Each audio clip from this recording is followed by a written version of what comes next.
It was the kind of street where time seemed to move gently. The houses on Willow Lane in Augusta, Maine stood in quiet rows, painted in pale blues and whites that glowed softly beneath summer sunlight. Children rode their bikes on smooth sidewalks. Neighbors waved from porches, and the scent of pine and sea air drifted through open windows.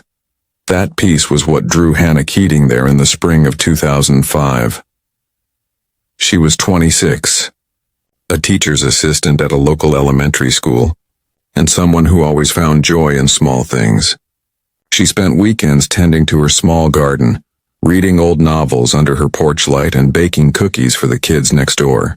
Her laughter was soft but infectious, the kind that made even strangers smile. On the morning of June 17, 2005, the town woke to a sky streaked with gold and pink. Hannah had spoken to her friend Lydia Crane the night before, promising to stop by after work to help plan a community fundraiser. But she never arrived. When Lydia called her around 7:30 that evening, there was no answer. She tried again later, still nothing. It wasn't unusual at first, people missed calls. But by morning, Hannah's car still sat parked in her driveway untouched. The newspaper lay near the front step and the curtains remained closed. Lydia felt something stir inside her. Not fear exactly, but a heavy uncertainty. She walked over and knocked on the front door. No one came. After several tries, she called the local police station. Officer David Morrow arrived just before 9. He walked through the tidy garden, noting the stillness of everything. The wind chime by the porch made a gentle sound as he knocked on the door. When there was no reply, he contacted a supervisor for permission to enter. Inside, the home was spotless, just as neighbors described.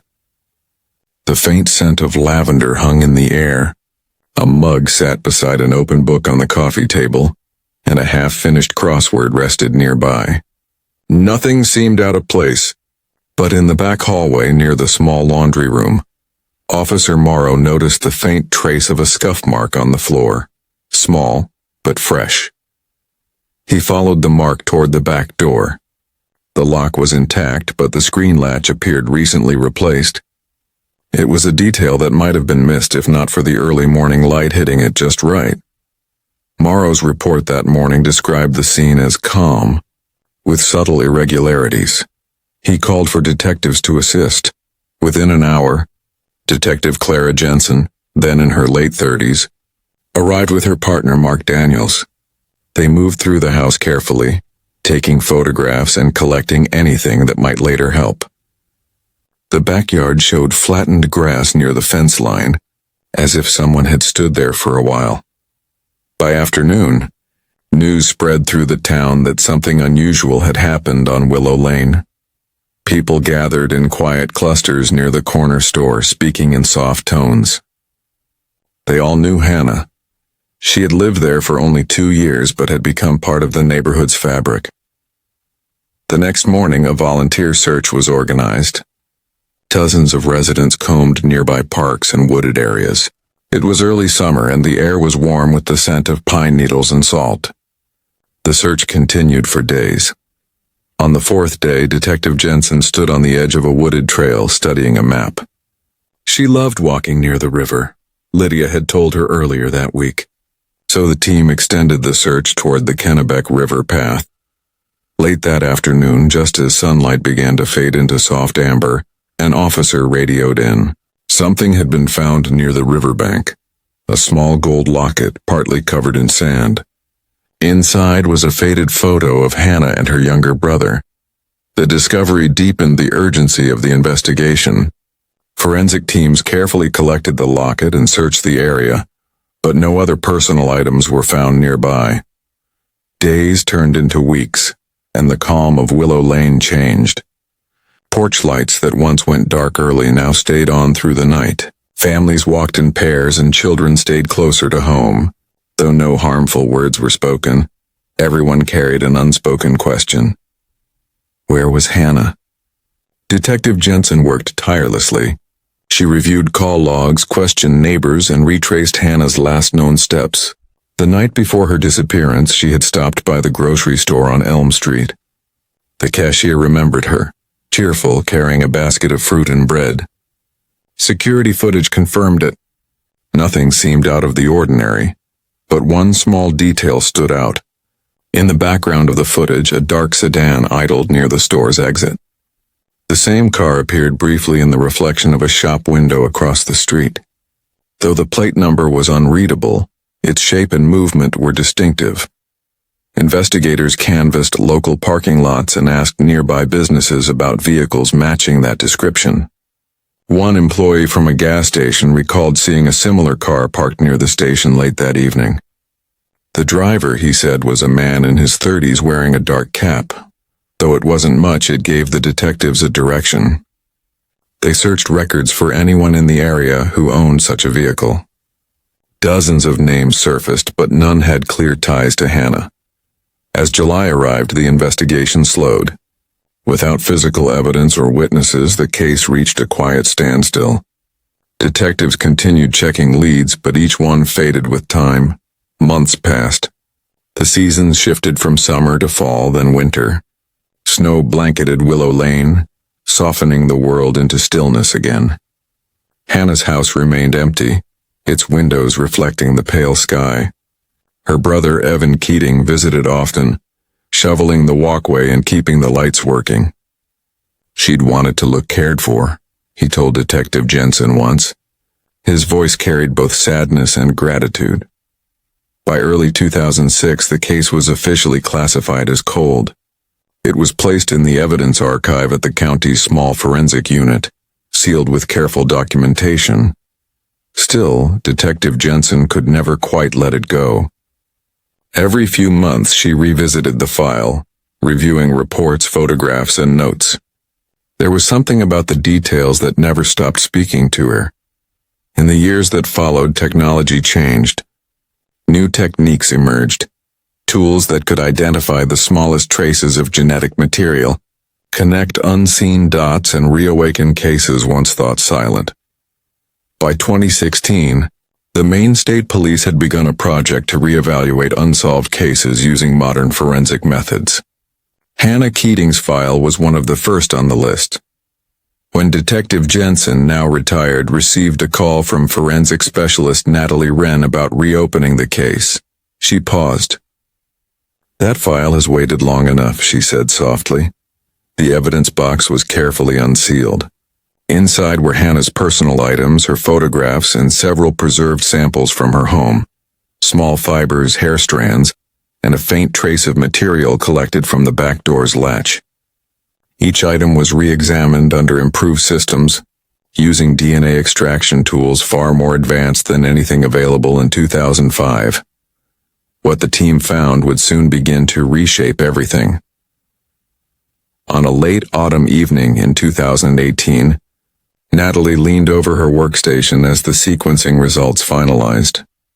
Her assistant, Caleb Rhodes, watched as the data appeared on screen. A full genetic profile emerged, a clean, complete signature. The system cross-referenced it automatically with the national database. Moments later, a name appeared. It was a partial familial match, suggesting a close relative of someone already in the system. Natalie stared quietly at the screen, feeling a familiar mix of calm and purpose. "We might be close," she whispered. She contacted the Maine Bureau of Investigation immediately.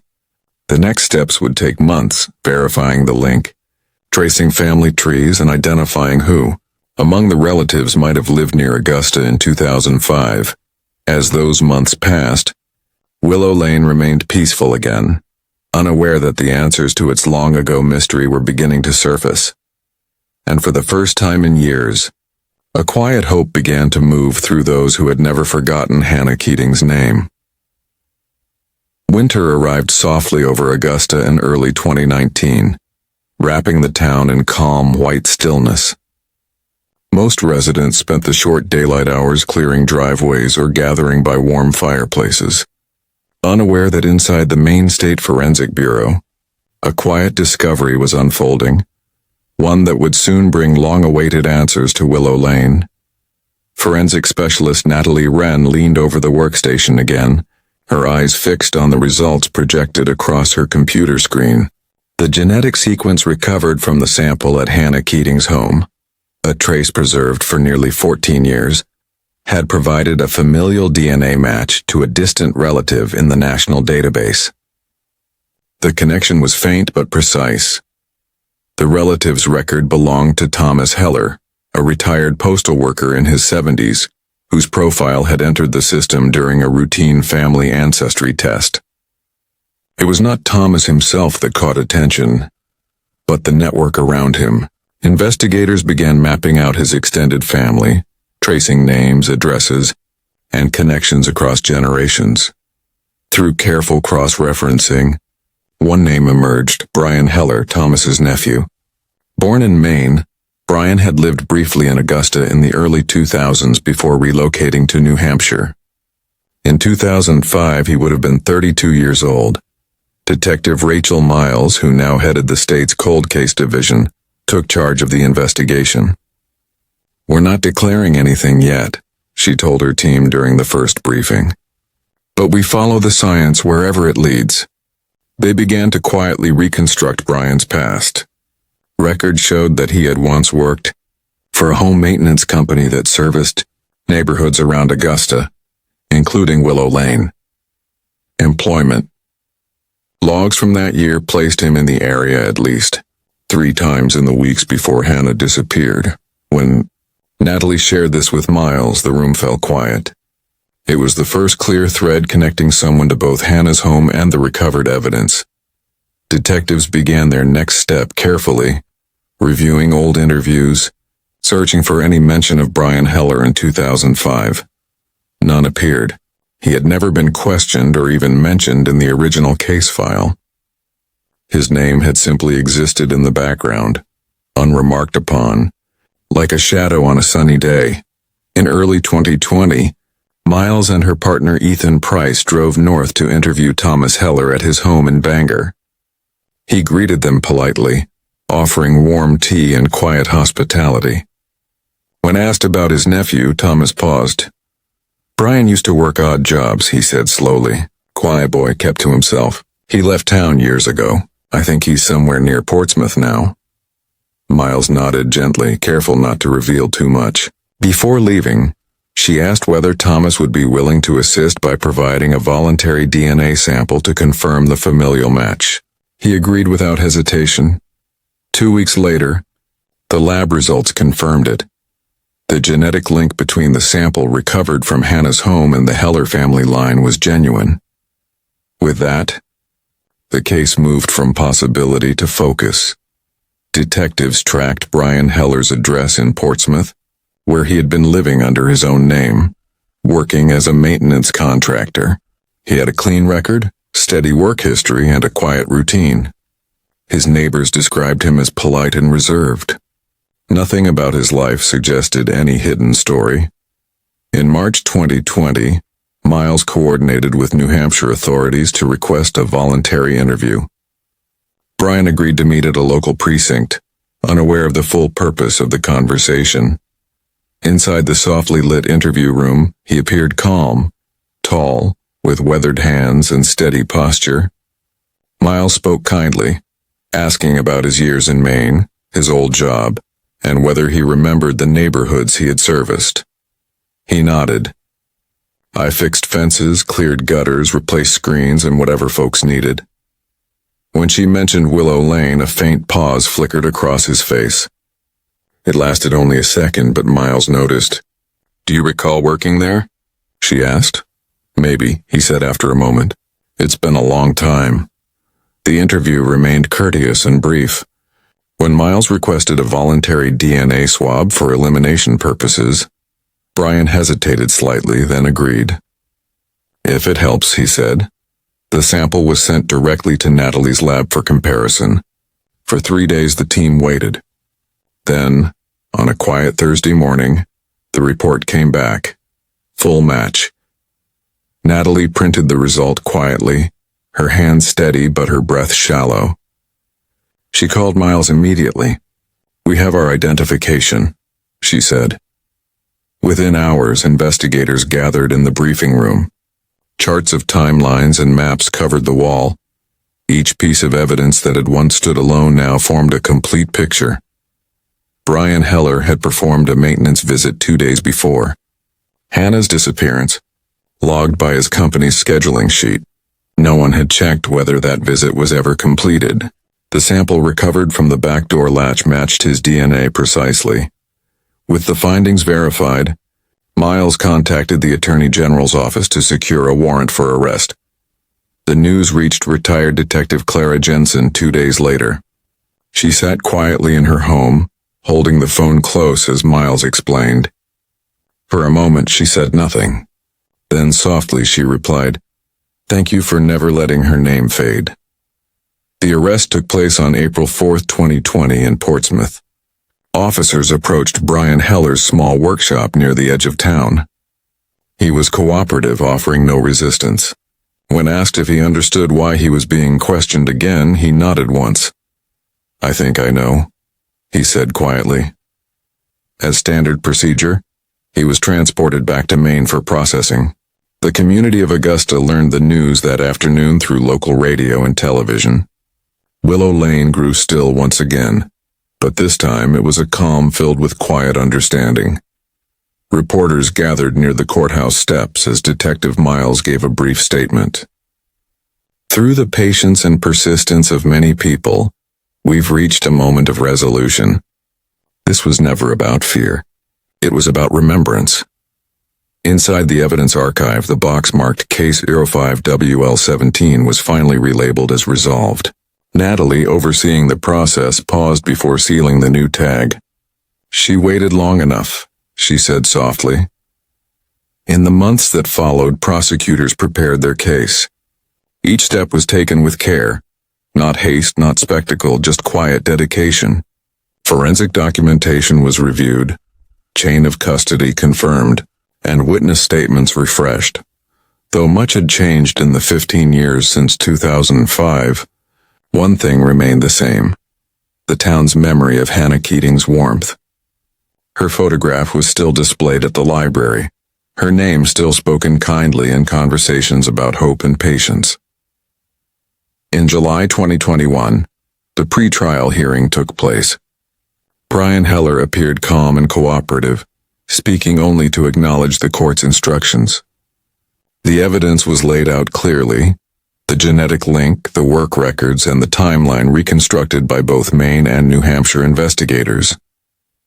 The hearing was brief but firm. The judge approved a trial date for early 2022. That winter, Augusta felt different. The town's residents began leaving small notes at the library's front steps, messages of gratitude for the investigators and for Hannah herself. Children who had once been too young to remember her name now asked their parents about the teacher who had loved books and flowers. Detective Jensen visited Willow Lane once more that year.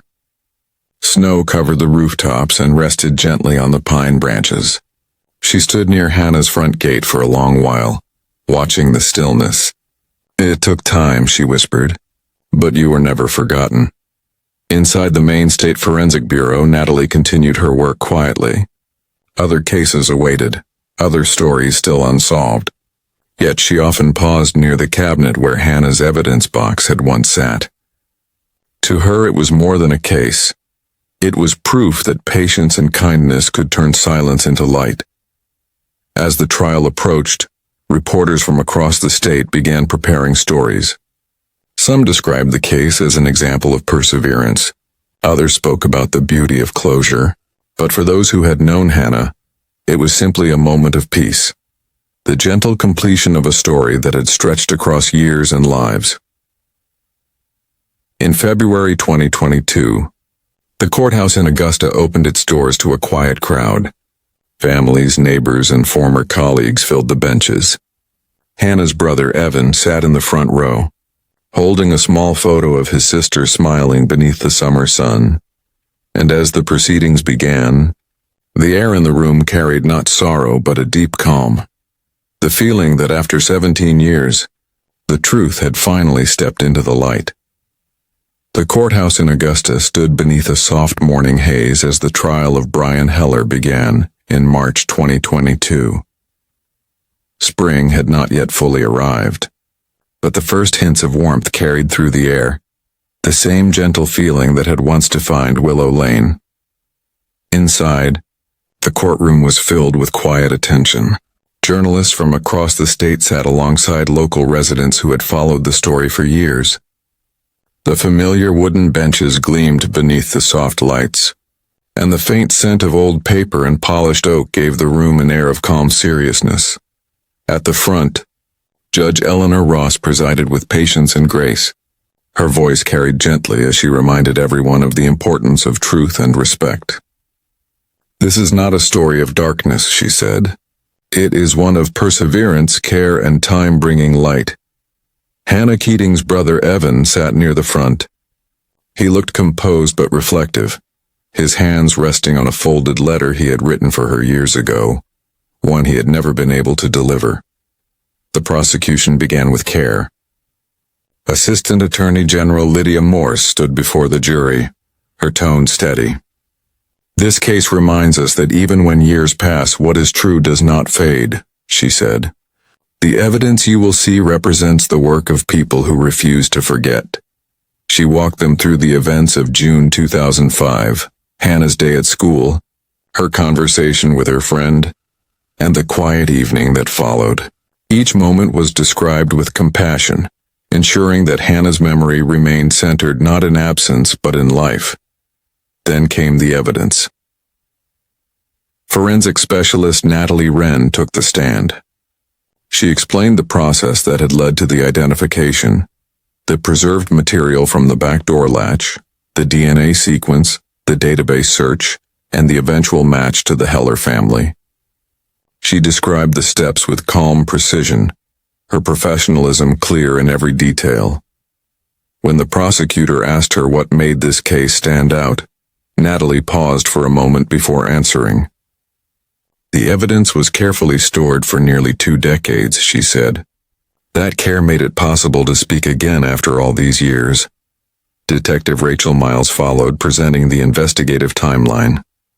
The courtroom listened as she described how the Heller family connection had emerged, the verification process, and the moment they found the full match. "The science was only part of it," she told the court. "The rest came from human effort, the way people held on to what mattered." When it was the defense's turn, their approach was calm and factual. They focused on the passage of time, questioning the reliability of memories and the completeness of older records. But the physical evidence stood solid, its chain of custody uninterrupted, its results verified by multiple experts. During the second week of testimony, retired Detective Clara Jensen appeared as a witness. Though her hair was now silver, her voice remained steady. She spoke about the early days of the investigation, the neighbors' kindness, and her quiet visits to the station even after retirement to check the file. "Hannah was gentle," Clara said. "She believed that kindness was the most powerful thing a person could give. That's what everyone remembered about her, and that's what kept this case alive." Her words filled the room with warmth. Even the court reporter looked up for a moment, moved by the sincerity in her tone. When closing arguments began, Prosecutor Morse spoke softly but with conviction. "This is not about years lost," she said. "It is about care remembered. It is about the simple truth that goodness leaves a mark, and so does determination." She turned briefly toward Evan. For those who loved her, the answers were never about blame. They were about peace. The jury deliberated for 6 hours. The courthouse remained hushed, the sound of footsteps echoing gently through the hallways. Outside, the first blossoms of spring began to open along the courthouse walkway. When the jury returned, the courtroom rose. The foreperson read the verdict with a calm voice. Guilty. No one clapped. No one cheered. Instead, a soft wave of relief filled the room, quiet, human, and complete. Evan closed his eyes and held his sister's photograph close to his heart. After the hearing, he stepped outside, where the afternoon sun fell warmly over the stone steps. Reporters waited, but he spoke only a few words. "She was light," he said. "That light never went out." In the following months, the story of the case reached far beyond Augusta. News outlets highlighted the persistence of Maine investigators, the dedication of forensic specialists, and the compassion that guided every step. The community that had once felt uncertainty now gathered in remembrance and gratitude.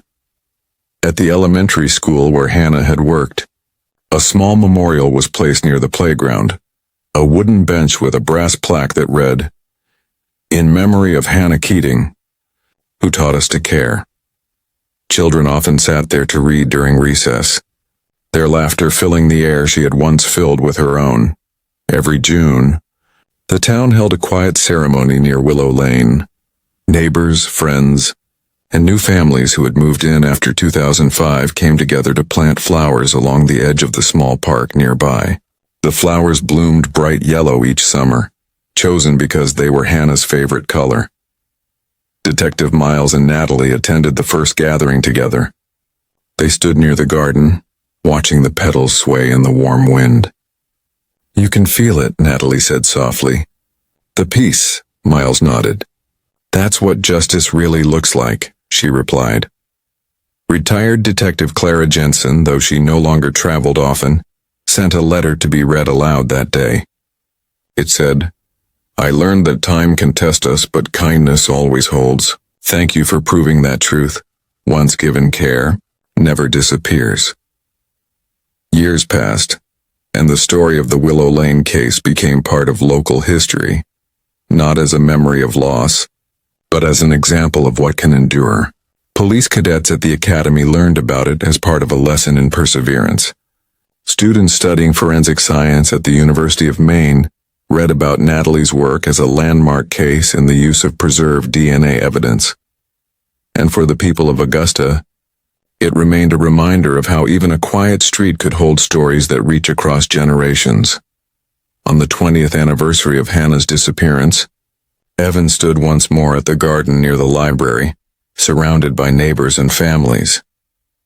The evening air was filled with the scent of wildflowers and the sound of soft music. He stepped forward and spoke briefly to the small crowd. "She was my sister," he said, his voice gentle. "She believed that small acts and a smile, a kind word, a helping hand, could change the world around you. Maybe that's what really stays with us." The crowd stood silently as candles flickered in the dusk. The golden light reflected in their eyes, warm and steady. When the gathering ended, Evan walked slowly down Willow Lane. The porch lights glowed softly. Children's laughter echoed from nearby yards, and the air felt calm again. The kind of calm that once defined the neighborhood when Hannah was there. The story that had begun with uncertainty now ended in peace. In the Maine State Archives, the official record for case 05WL17 rested in its final form. On the last page, written in neat handwriting by forensic specialist Natalie Wren, were 6 quiet words: truth found, memory preserved with care. And as time moved gently forward, Willow Lane remained just as it had once been, a quiet street touched by sunlight and laughter, where kindness had endured long enough to bring peace home again.